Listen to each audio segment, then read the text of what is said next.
can't take this damn parade. Who cares? Joe, there's a 2-mile wait to get past the damn green line.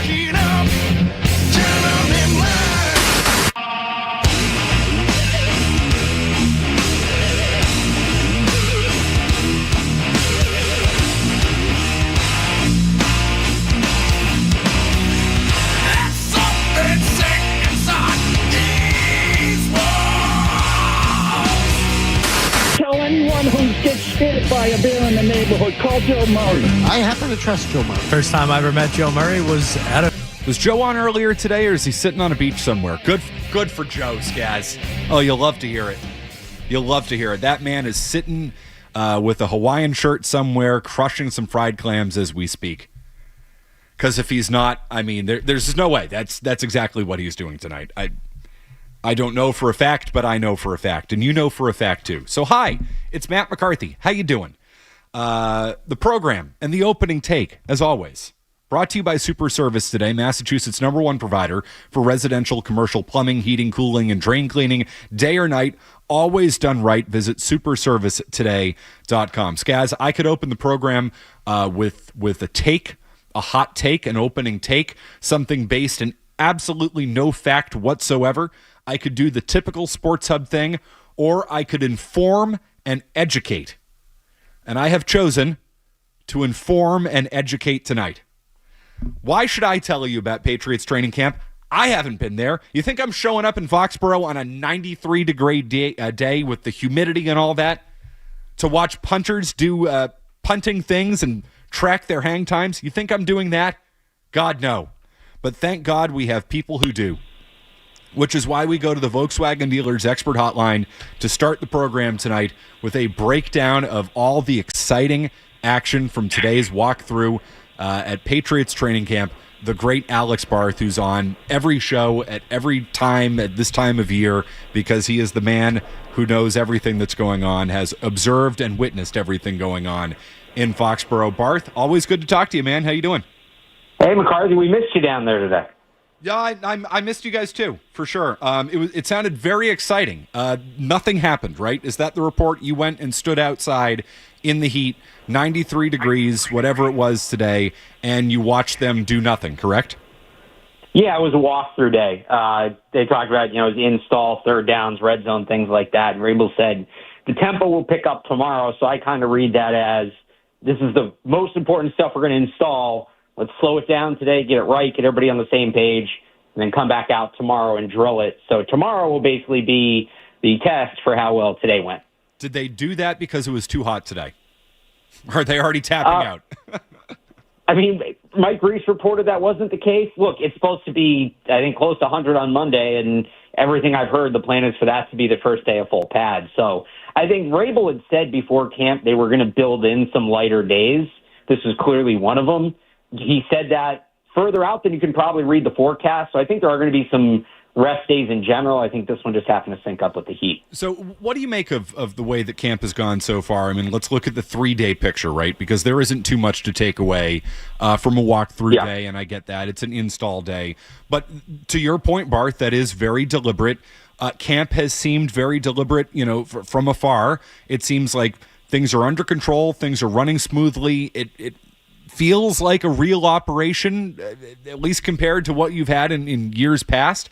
That's just my sense. Is that a fair sense? What's your primary takeaway from the first 3 days of camp? I think deliberate's a good word. Deliberate, detailed, paced. It's hard, and maybe it's not fair, but it's hard not to contrast it to last year. Last year, they'd get out there, they'd stretch, they'd go through like 1 or 2 periods of positional drills, and boom, it was 11 on 11, and that's what they were doing. And they sort of did that this spring, but it was a much slower pace. It wasn't always straight up 11 on 11s. It was, all right, we're going to rep this against air, then we're going to rep it as a walkthrough, then we're going to rep it, full speed. So this is a lot more nuanced. They've done some more individual drills, some less 11 on 11 stuff, the slower thing today. The all 11 on 11 is fun for us. It's great for us because you get a lot to sink your teeth into, but at the end of the day, the goal is not to have an entertaining training camp practice. The goal is to get the team ready so they're playing entertaining football in September. Is there any way that we can compare what is going on this year to what is going on last year under Gerard Mayo, just based on what you've seen in the first 3 days?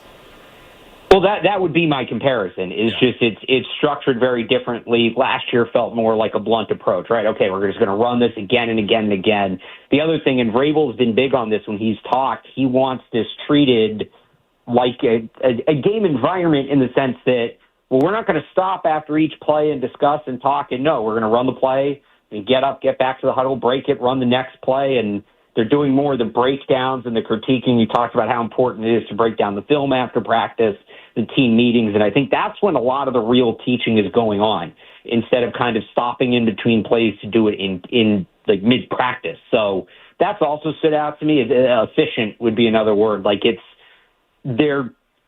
not as much 11 on 11, but I think they're getting more out of the refs that they're running by the way it's structured. So efficient has been a word that's been tossed around about Drake May's performance in these 11 on 11 so far. What have you seen from the second-year quarterback? Yeah, he's been efficient. We haven't seen him throw down the field too much. I would guess that's coming. If we don't see that at all this summer, like once the pads come on, we're a week or two in, I'd be more alarmed. I think at this point, look, we all know what the biggest need for Drake May is in year two. The biggest fix is cutting down on the turnovers. And part of the way that manifests itself is he's got to be better at being decisive, being quick and decisive without being reckless, right? When he sees the blitz coming or his first read's not there, can he still react quickly without putting the ball at risk? And it's something he struggled with at times last year, and he's getting the ball out quick in these practices. Now, part of getting the ball out is a lot of short stuff, and that's what they're doing. And it's not unfamiliar to the Josh McDaniels offense, especially on first down, which was the focus yesterday. So he looked efficient in situations where he should look efficient. What's going to be interesting is once they open the offense up a little more, which is probably a mid to late next week thing, can he still be that efficient while maintaining that threat of getting the ball down the field? Alex Barth joining us on the Volkswagen Dealers Expert Hotline, breaking down the first 3 days of camp. We had mentioned the word deliberate, and that's how this camp has struck you, Barth. The first down approach yesterday, where it was really just a lot of work on first down for the offense, that strikes me from afar as a very deliberate approach, because you mentioned it's about teaching Drake May how to take what the play gives him, not trying to force too much, cut down on the turnovers. That feels very mature and responsible of this coaching staff to kind of build up towards that, and first down is the natural place to start. Is that a fair take? Yeah, and I think on top of that, Mike Vrabel's talked a lot about the need for the Patriots to just not get in their own way, right? And if they can just cut out shooting themselves in the foot, they're not going to win a Super Bowl just on that, but it'll take them a long way. And how many times, really going back to since Brady left, the Cam Newton year, and it's been different reasons, but how many times have we've seen week after week this team just can't move the ball because they're in 2nd and 8, 2nd and 10, 2nd and 15 with penalties, right? They have to be better on first downs to get this thing going. They've been one of the worst first down teams in the league the last few years. So if they're going to make any kind of progress, it starts on first down. People point to their bad third down numbers. Well, they have a bad third down percentage because they average one of the longest distance to go. The easiest way to be efficient on third down is to give yourself easy third downs, and that happens starting off. So I think that's probably part of the reason that's an emphasis for them. They don't want to be facing as many second and longs and third and longs as they did last year. Alex Barth joining us on the Volkswagen Dealers Expert Hotline. What have you made of the offensive line so far, if we can make anything out of the offensive line, given that they haven't been in pads? Yeah, I think you can make some stuff out of just kind of who's positioned where. They clearly really like Jared Wilson, the rookie center out of Georgia. They're trying him at center. They're trying him at left guard. We kind of went into this thing thinking, okay, he's going to compete at center with Garrett Bradbury. We'll see if he's in the mix at left guard. That could be a couple people, Cole Strange, maybe Caden Wallace. But what it's been here early on is Jared Wilson in both of those spots. So now the question is, okay, if they really want to get him in the lineup, is the competition really Garrett Bradbury versus Cole Strange to see who doesn't get benched? So that usage stuff is important. Obviously, Wilson's going to have to earn it. He did have a bad snap yesterday at center with Drake May under center, so that's worth noting. The real evaluation for that begins next week, but it does seem like they want to get the rookie in there, and if they do, you kind of want to make that decision sooner rather than later because they're trying to build up this chemistry, and you would have essentially two rookies, or not essentially, you would have two rookies on the offensive line in Jared Wilson and Will Campbell. And if it ends up that Wilson's playing left guard, you're going to have two rookies playing next to each other. All right, how about Will Campbell? How's he look? He's looked fine for what it is. He's gotten beat a couple times. He's had a few solid reps. What? I don't like your tone. That was very... It's not real football. It's just tough to judge. It's not real football. They're not in pads. Like, you can't... There's certain moves, like a guy tries to go around him, he can't fully hit him. He can't fully get his hands on him because they're not in pads. So he's kind of handcuffed. So I just find, and this is true, I said this on the radio last week, he could stonewall every pass rusher he faces the first 4 days. He could get beat every snap the first 4 days. It's going to be what he does on Monday. That's when the evaluation period begins. If he sucks on Monday, I will fully tell you he sucks on Monday. It's so hard to look at what they've done so far when most of what would be at his disposal to help block, he can't use in pads. It's tough to evaluate off of that. How about the defensive line? Obviously, so many additions, particularly in the front seven on defense. What have you seen there? Again, understanding that guys aren't in pads. So they look quick. It wasn't a secret exactly that they were trying to add more speed and explosiveness on defense this offseason, and that comes through. I mean, Harold Landry gets off the ball incredibly quickly. Milton Williams, very explosive, gets his way into the backfield. We know what Keon White can do, but he's kind of freed up more in this defensive system. Matt Dolph has something up on that actually now on 98.5thesportshub.com. The question is going to be, speed always wins when you're not in pads because there's no physicality. They can just kind of rush by you, right? So when the pads come on, does that speed show up? But the speed on the defense is real. It looks very different. And some of this is the style, but some of it's the personnel. It's not as big. Some of these guys are a little smaller than we're used to seeing up front in New England. But they're quick, and they're fast, and they're explosive. Alex Barth joining us, breaking down Patriots training camp for the last few days. Who have been some players that have really stood out to you that perhaps aren't getting as much attention? Of course, all the questions are going to be Drake May, Will Campbell, Drake May, Will Campbell. Who's really stood out to you in camp so far? Kayshon Boutte's quietly had a solid start. Some of that is he's just much more involved than I thought he'd be, but he's a guy that the thing with him for me has always been consistency. He'll have 3 or 4 days during camp where he really flashes, and you see the potential he showed at LSU, but then he'll go 2 or 3 days without a catch. And I just think it's been steady, nothing jaw-dropping, no major highlights, but I feel like he's getting open pretty regularly, and that consistency is the big thing with him, so that's nice to see. On defense, it's good to see both the safeties look fully healthy. That's the biggest question for the defense for me. If you have Kyle Duggar and Jabril Peppers at 100%, it changes a lot. It really adds a dynamic to what that defense could do. Those are obviously big ifs with those two guys, and they were both hurt pretty much all last year, and Peppers obviously had the off-the-field stuff as well. So it's an encouraging sign just that they look healthy. We'll see kind of as they get more into the downfield passing how they're playing, but just watching them run around, move around, like they don't look hampered, which especially for Duggar, who didn't participate at all in the spring, it's a little bit of a surprise. I thought he was going to be limited early. Feels like everything's been positive on Stephon Diggs. What have you seen? Yeah, I would say so. I mean, he's heavily involved. If he's limited, it's very minimally as he works his way back from that ACL. You just want to see him get on the same page as Drake May, and I think that's what they're doing. He seems to have a good understanding of the offense for where they're at this point in the summer, and he's been one of May's most targeted receivers. It's him and Pop Douglas at the top of that list. So you never really want your quarterback to force anybody the ball, but he's going to have his favorites. And it kind of feels like Stephon Diggs is working his way into being one of Drake May's favorites. Alex Barth, anything that I did not ask you that you feel people should know about camp and the way it's gone so far? Besides the special team stuff, because you'll hang up on me? Okay, no, okay, all right. Talk about punter hang times. Skaz, are you aware that Alex Barth does punter hang times? He legit scouts, takes out a stopwatch, and then tweets out about punter hang times. That's why he's the best in the business. There's no one like Alex Barth. He's the biggest sicko out there, and I agree. It is why he's the best. Well, all right. The first time I ever got mentioned on the Sports Hub, I was working for CLNS at the time, and Zoe and Beetle were reading the tweets from camp, and that's how that was the first time I got mentioned on the Sports Hub. They were the hang times. It's tremendous niche. All right, give me your punter talk. Give me your special teams talk. Please have at it. The floor is yours. I mean, we saw the kickers yesterday. They're not doing a lot. So it might be close between those two. It's more focused on the kickers than the punters at this point.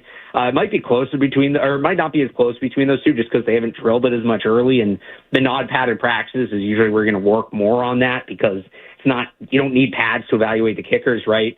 Both of them a little shaky in the wind yesterday. Romo hit 4 of 4, Borgalis hit 3 of 4, but there were a couple that were kind of close to those uprights.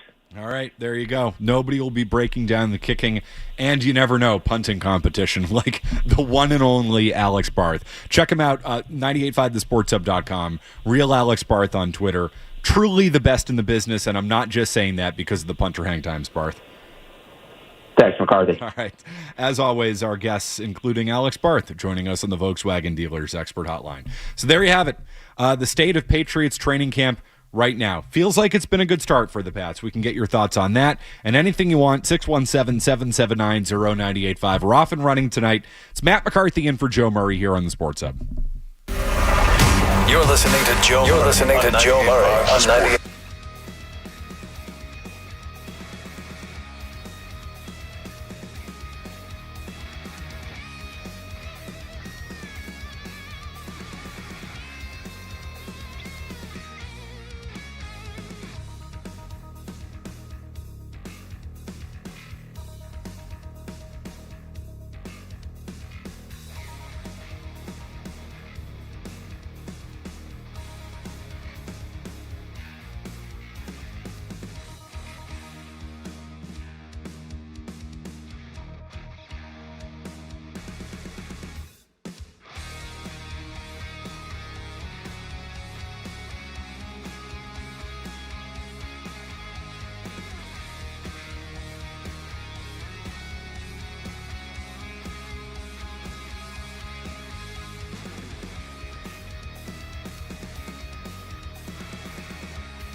McCarthy in for Joe Murray.